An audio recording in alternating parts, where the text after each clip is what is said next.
जय श्री राम। जो भक्त निरंतर परमात्मा के चिंतन और मनन में लगा रहता है, उसको सोते जागते उठते बैठते खाते पीते केवल और केवल परमात्मा का चिंतन ही प्रतिपल मन में बना रहता है। ऐसी एक कथा है कि ऋषि शाकल्य वन में साधना कर रहे थे और साधना करते करते गहन चिंतन और मनन के भाव लेकर वे ध्यान में रत हो जाते थे।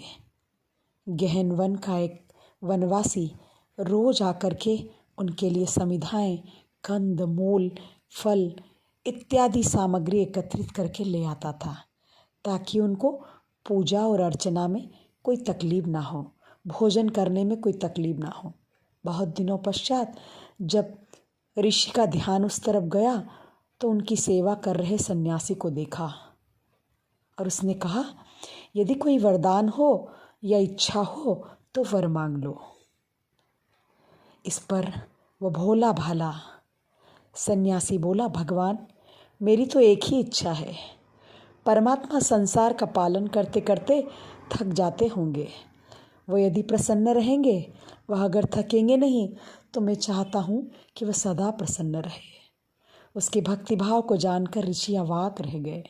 कुछ दिन पश्चात वनवासी से ऋषि ने कहा, मैंने सुना है भगवान कृष्ण इस तरफ वन में आने वाले हैं। जब वे तुम्हारे द्वार पर आए तो मेरी कुटिया पे भी आने के लिए कहना।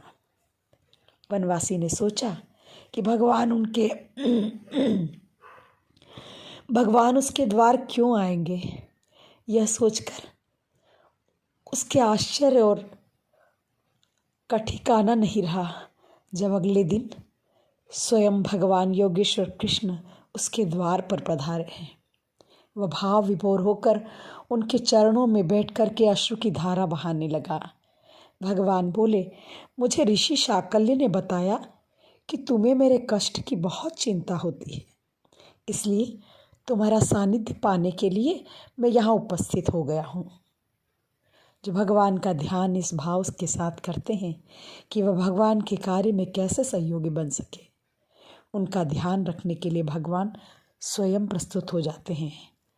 चाहे वो मीरा हो, चाहे फिर संत दादू हो, चाहे कबीर हो, चाहे रसखान हो, चाहे फिर संतत्व को प्रदान कर देने वाली वो प्रणाली जो हजारों हजार